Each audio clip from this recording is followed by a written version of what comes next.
Welcome back to Let's Play Metal Gear Solid 4, and what is this? Am I starting this episode at the ending credits? Well, sort of. There are actually two sets of ending credits here. We have one here for the voice cast of the game, and these are just the main characters. Snake, Otacon, Sonny, Campbell, all that. Then we're going to see something once this ends, so we're going to let that go. I don't want to really get into talking too much about what's going on here until the next set of credits, which are much longer, but also about almost half an hour away. See how Jennifer Hale played as Raiden's son in this. A little funny, I think.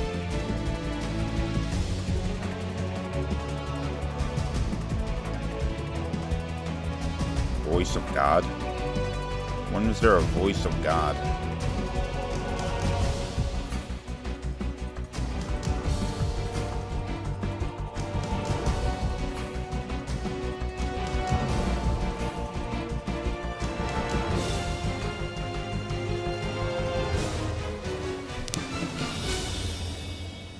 And there we have it.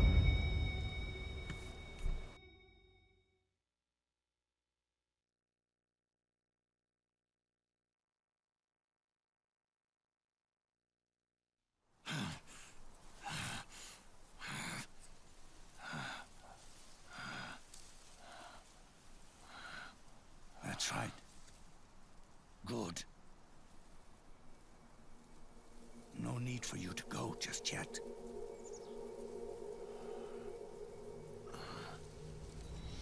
It's been a long time, Snake.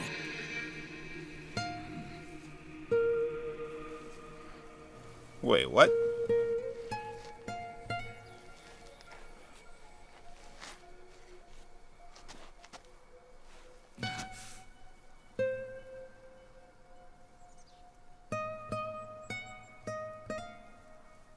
Big boss.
Let it go, my son. I'm not here to fight. Or should I call you brother? What? It's over. Time for you to put aside the gun and live.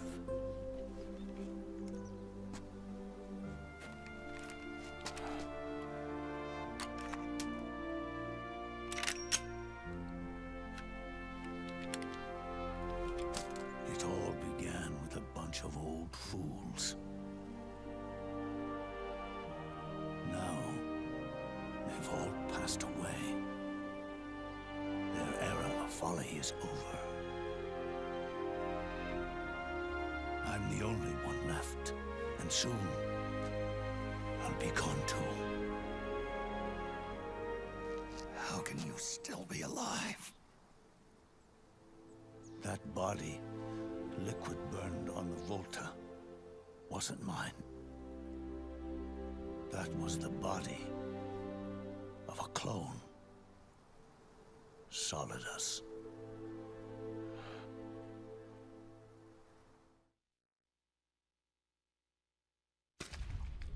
He was a perfect clone.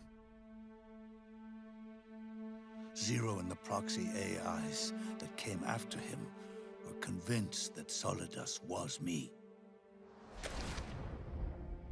I was implanted with nanomachines, kept in a state of eternal sleep by JD and the proxy AI. They had me sealed away completely. Not only my physical body, but my will too. The technology was similar to what they used to restrain the B&B members you encountered. For me to wake again, the system had to be destroyed, one way or another. Ocelot and Eva wanted two things: to bring me back to life, and to end the Patriots. That meant destroying the AI and killing the man, JD and Zero. Right before you uploaded the virus into GW, the way to JD was opened, but only through the physical manifestation of GW. That's when we finally learned the location of this man, Zero. For me, and for them, for Naomi, nothing was more important. And it was for that they put their grand scheme into motion. Eva stole my body from them and reconstructed it by replacing the missing parts with pieces from Liquid and Solidus.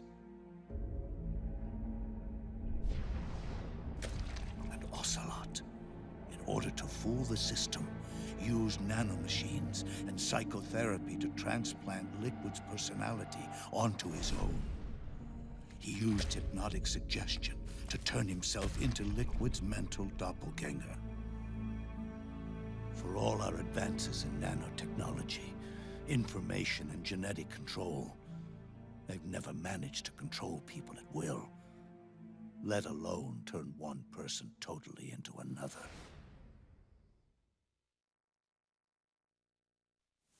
Under certain conditions, someone can be made to play a specific role. Act like someone else. Cats do love to play as snakes. It all started with him. Zero. Whoa.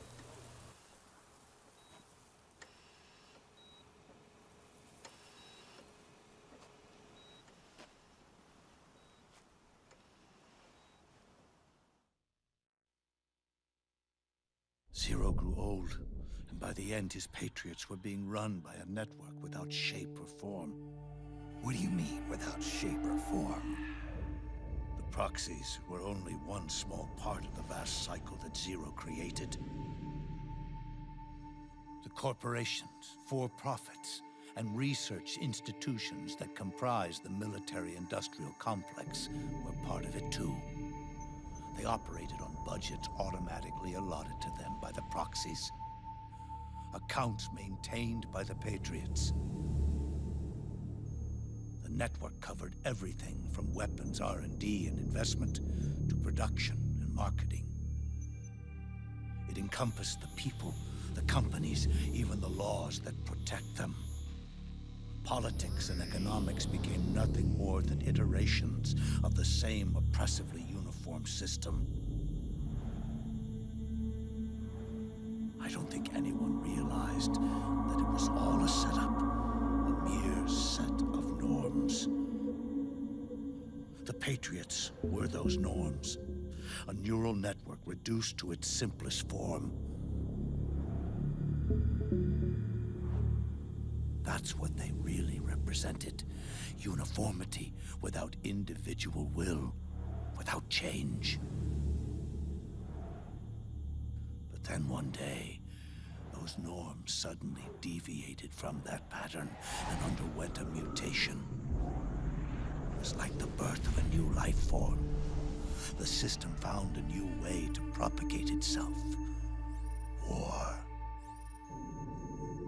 The norm norms the Patriots had crafted for their unified state quickly became dependent on a single business, the war economy. Meanwhile, the political cause of creating a cleaner, safer battlefield provided a convenient catalyst. By then, the system was no longer being steered by Zero's will, or anyone else's. It was then that the norms, manifested as AIs, the inheritors of Zero's will, began to reproduce and take on a life of their own. Zero's original intent was to carry on the boss's will and establish a unified world state, an inside world. But his successors failed to carry on his will. Eventually, JD became the very age itself, propagating its will as it pleased, and this age chose to act through economics instead of nation-states. Powered by the industrial and digital revolutions that came before it, this age gave birth to a twisted economic revolution, a battlefield revolution. It created a new world without substance. In this new world, there were no ideologies, no principles, no ideals, not even the thing she treasured most, loyalty. There was only the war economy. It was a colossal error in judgment, one Zero couldn't possibly have foreseen.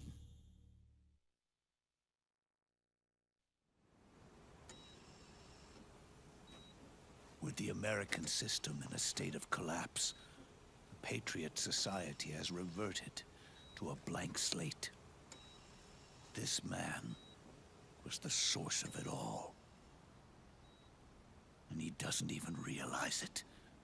He's completely unaware of the fact that he led the world to the brink of ruin. Even with so much bad blood between us, it's funny. Now that I'm actually face to face with him again, the hatred is gone. All I feel is a deep sense of longing and pity. Did Zero really hate me?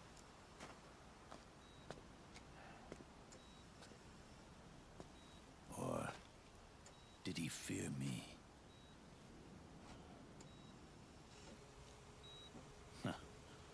It's too late to ask him now.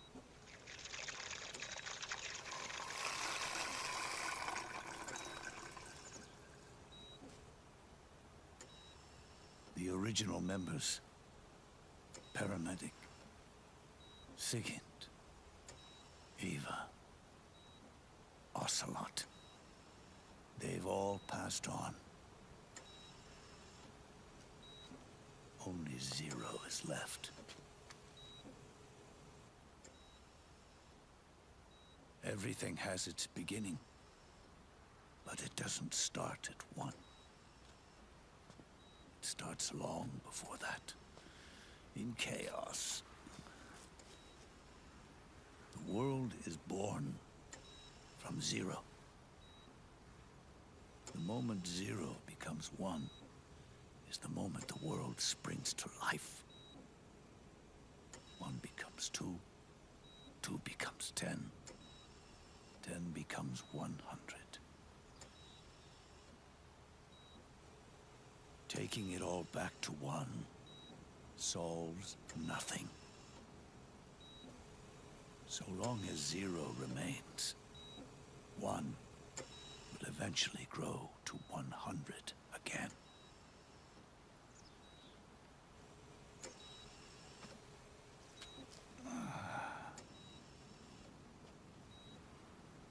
So, our goal was to erase Zero.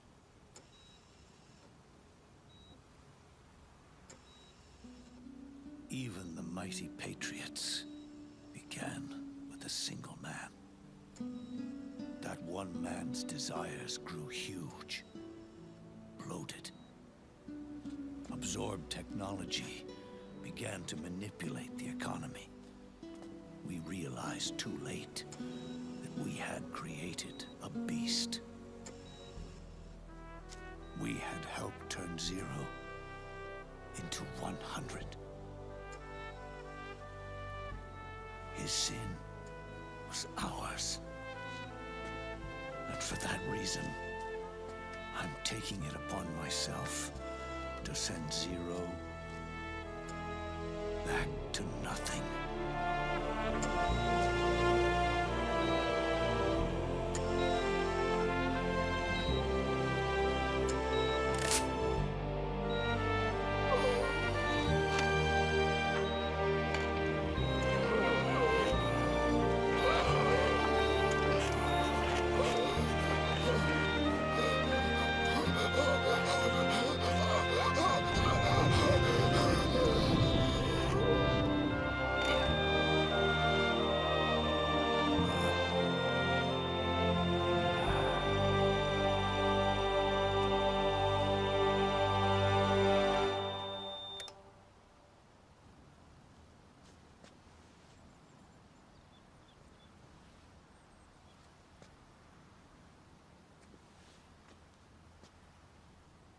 You going back to 0 as well?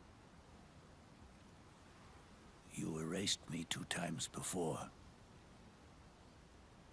Today will mark the 3rd. The fox die 0 planted in you. It's already begun eating away at my body. Truth is, the fox die in you is what killed Eva and Ocelot. What are you talking about? Naomi. She told me everything.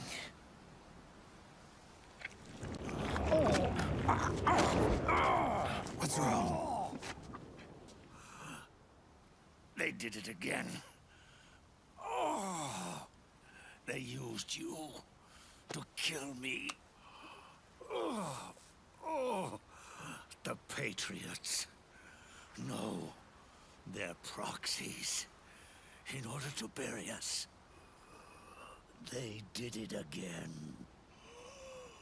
In the end, they're no more than a program. All they can do is repeat the same pattern over and over again.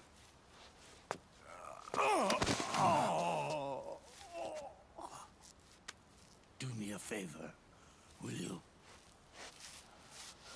Take me over to her.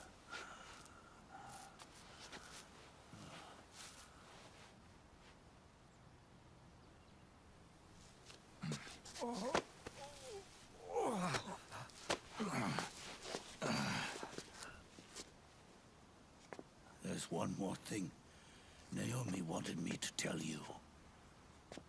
About the old fox die in your body. The one that mutated. The new fox die inside you continues to multiply. At the same time, it is preventing the old mutated fox die from reproducing.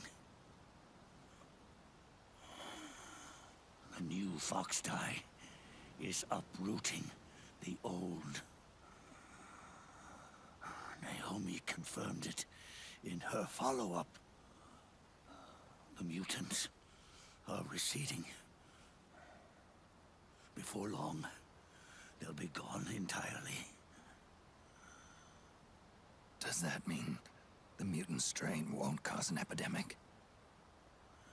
It will only live as long as you do. But even then, the process will just repeat itself. One day, the new fox die too will start to mutate and become a new threat.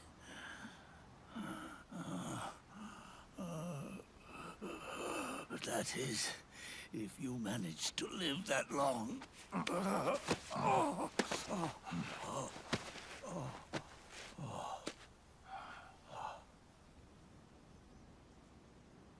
Am I going to die? Everyone dies. You can't stop it. You can't run away from it. Let me tell you something.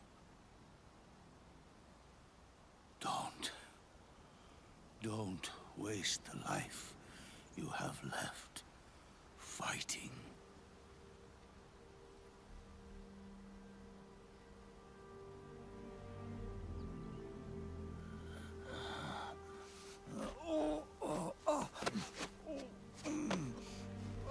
I never thought of you as a son. But I've always respected you as a soldier and as a man.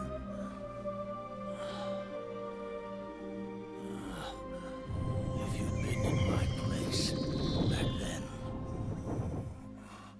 maybe you wouldn't have made the same mistakes that I did.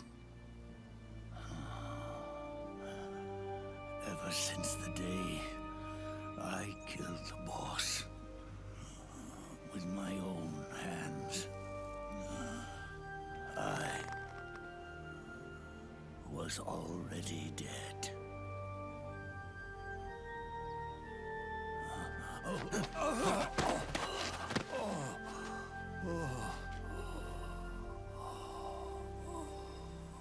Boss, you were right. It's not about changing the world. It's about doing our best to leave the world the way it is. It's about respecting the will of others and believing in your own.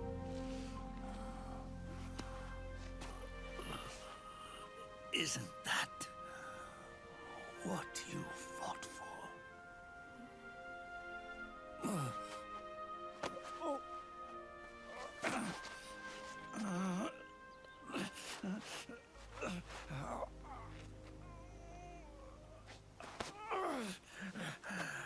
At last, I understand the meaning behind what you did. At last, I understand the truth behind your courage.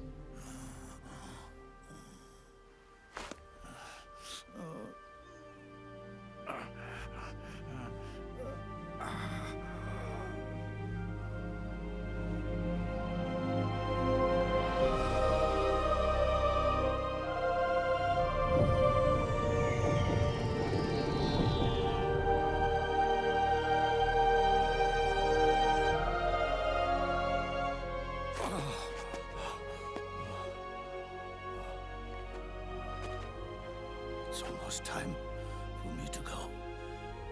And with me, the last ember of this fruitless war dies out.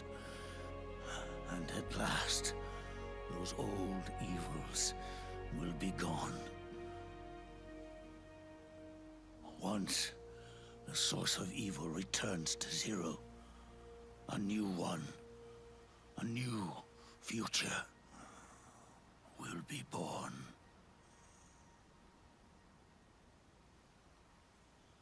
That new world is yours to live in, not as a snake, but as a man.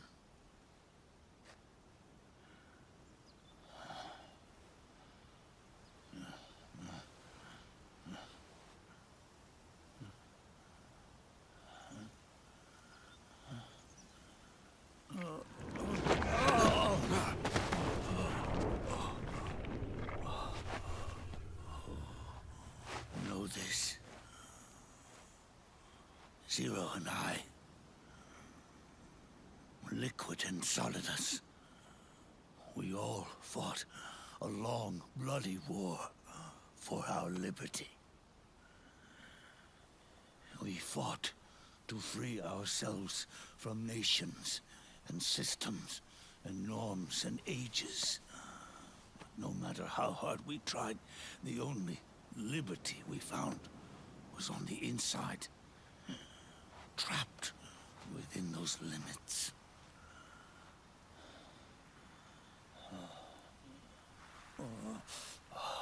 The boss and I may have chosen different paths, but in the end, we were both trapped inside the same cage. Liberty.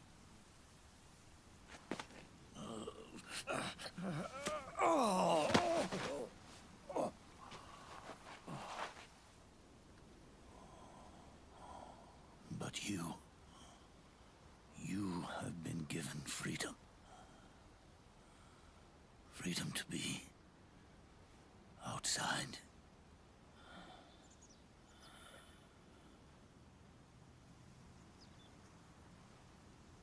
You are nobody's tool now. No one's toy.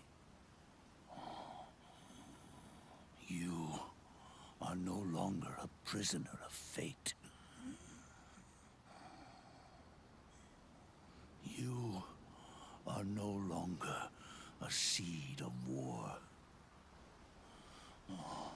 It's time for you to see the outside world with your own eyes. Your body and your soul are your own. Forget about us. Live for yourself.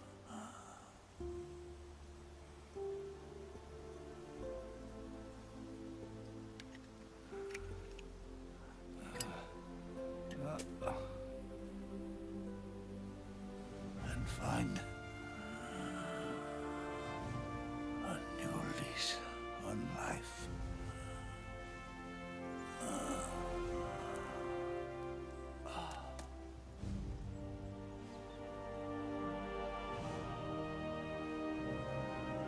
Boss, you only need one snake. No. The world would be better off without snakes.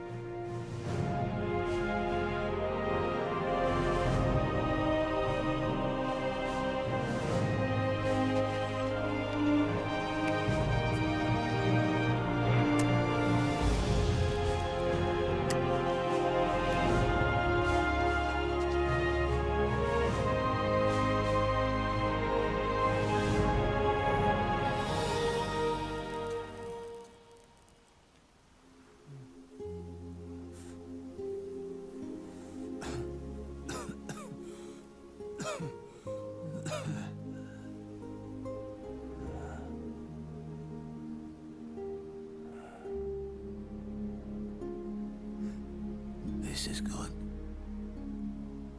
isn't it?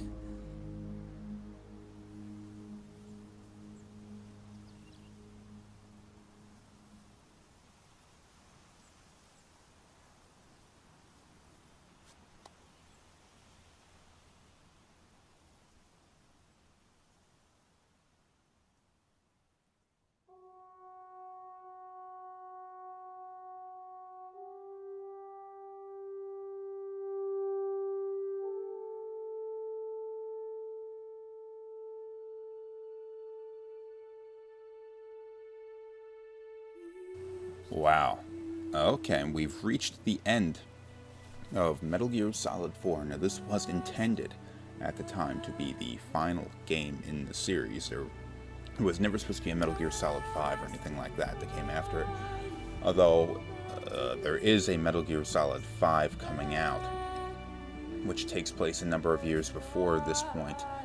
I forget what year it's supposed to take place in, because it's still quite a ways off from being released, but it's going to take place from the perspective of a big boss, kind of like Metal Gear Solid 3 or Portable Ops or Peace Walker did. So there is a Metal Gear Solid 5. But in the event that this had been the last game in the series, I'd say it did a pretty fantastic job doing what it did. And what it did was took all the ties of the different games in the series. Because remember, there were 5 Metal Gear Solid games before this. Or, I'm sorry, 3 Metal Gear games. Oh man, I'm screwing this up. 2 Metal Gear games, and then 3 Metal Gear Solid games. So there were 5 Metal Gear games that came before this, each contributing its own little piece to the storyline. And when you add Metal Gear Solid 2 to the mix, it gets all messed up. The entire Metal Gear storyline was a complete mess of obfuscated garbage all slapped together. It was difficult to understand, and this game had to basically take all of those loose threads and tie them together into something that was not only satisfying but entertaining as well. And it was something I wouldn't have wanted to have to do, but they managed it and they pulled it all together. Not only did they do that, they made something that was actually pretty damn fun to play. Retrospectively, I look back at this and I think its biggest flaw was the fact that they did not use the best parts of its gameplay enough. For example, the first 2 acts of the game where you're going through like South America and all that, and you're participating in this whole battlefield situation where you're not really fighting the battle, but you are there. You have to sneak through, and you can choose to take one side or the other or whatever. That was the kind of thing I thought was pretty awesome, and they didn't do that enough. But that's only a retrospective viewpoint. Back when I was playing through it for the first time, and most of the people I've talked to and the people who reviewed the game seem to have had the same idea the first time through, was that they did actually a really good thing when they did that, because it never allowed any one particular type of gameplay to get to wear on you, basically. Because you think about it, the first 2 acts had that battlefield kind of gameplay. The 3rd act switched over to you wandering through the city streets in Europe. Then the 4th one was you going through Shadow Moses. Then the 5th one was going to be you going through Outer Haven. And they were very different very different types of gameplay back when you go through there. And each one never overstayed its welcome, really were just long enough for you to really get to it and enjoy it and all that, then it moved on. But now that I'm looking at it later, I think, man, it would have been awesome if I had another act of me running through a battlefield. Another one of the things that this did, in the act of tying up all of the loose storylines, it did have to make a couple of decisions. For example, they had to come to the conclusion that Meryl did survive, whereas in Metal Gear Solid you had the option for your choices in gameplay, mostly the torture chamber, or whether Meryl was going to survive or not. Well, they finally decided to make Meryl survive, and I think that was probably maybe not the best choice in terms of what happened in Metal Gear Solid, but in the overall storyline, Meryl surviving was probably the better option.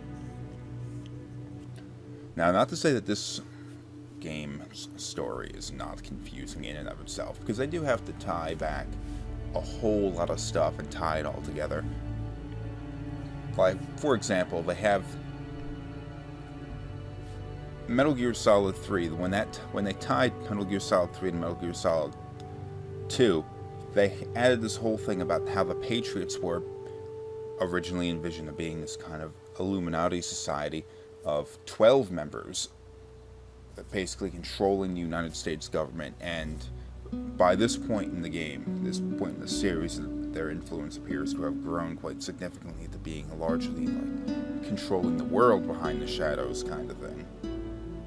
But what they did was they took the cast of Metal Gear Solid 3 and assigned them to these people are the Patriots. We had Major Zero, you had Paramedic, you had Sigan, you had Naked Snake, you had Ocelot, and Eva.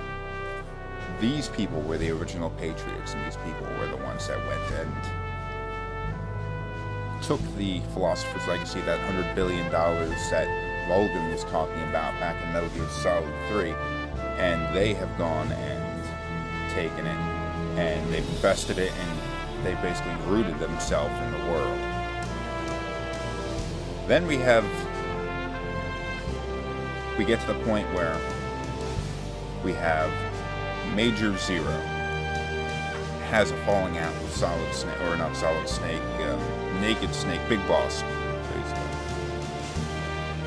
And that's what caused the division, and they use that aspect of the storyline to explain the whole Outer Heaven thing, Metal Gear and Metal Gear 2. And it was the Patriots fighting against one of their own, is what that was. And they sort of retrospectively changed Big Boss from being an antagonist, which is certainly what he was back in Metal Gear and Metal Gear 2, and turned him into someone you have more sympathy for. I mean, it's kind of difficult to look at somebody like Big Boss and the stuff that he did in the first 2 Metal Gear games, you know, building nukes and trying to use them and all that. It's kind of hard to forgive that kind of thing. But they've turned him into more of a sympathetic character. And... oh, geez, I lost my train of thought. A whole bunch of them.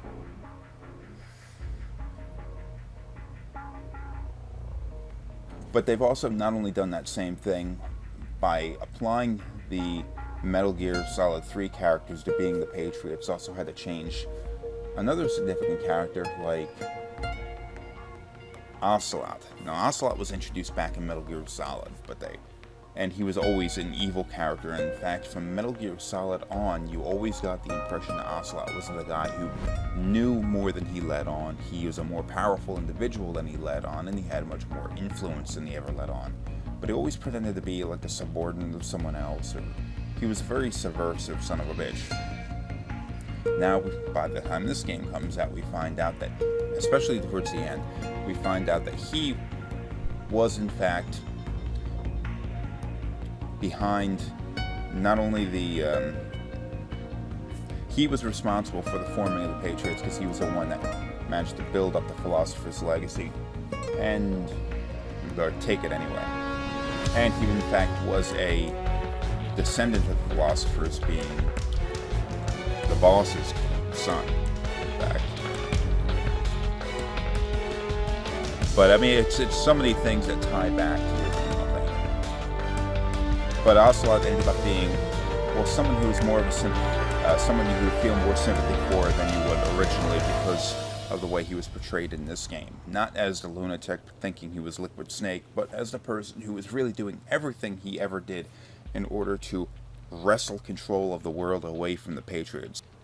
And the way it goes and reinvents the characters that you have a pretty set firm opinions on is something I thought was pretty cool.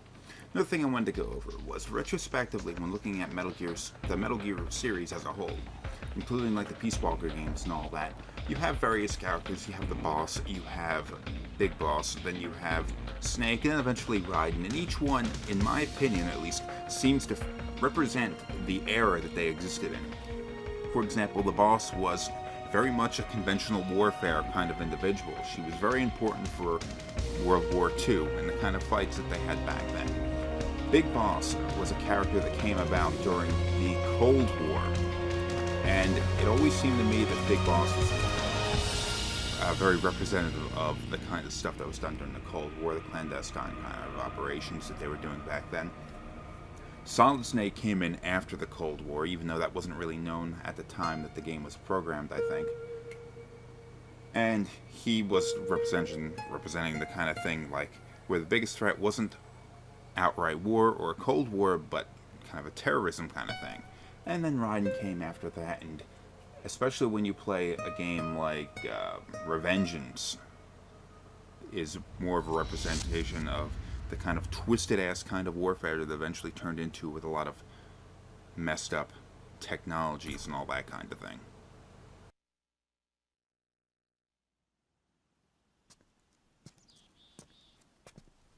Snake, wait up!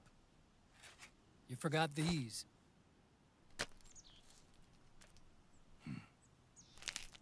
No thanks. I'm quitting. Snake, These things will kill you.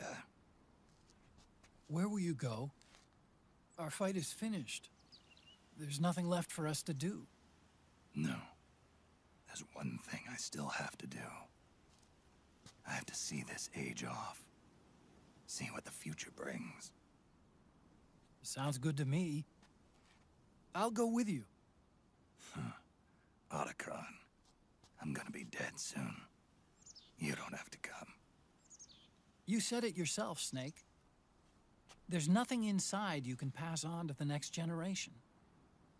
No genes, no memes.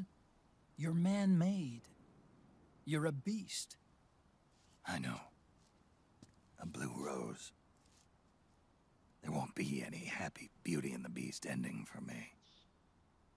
What little time I have left will be spent living as a beast. A shadow of the inside. Of the old age. Exactly. That's why you need me. As a witness.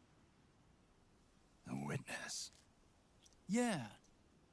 Someone on the outside to bear witness to your final days. Someone to pass on your story. Not that I'm the only witness. But I'll remember everything you were. And stick with you to the end. Otacon. Besides, you wouldn't let me suffer Sonny's eggs alone, would you?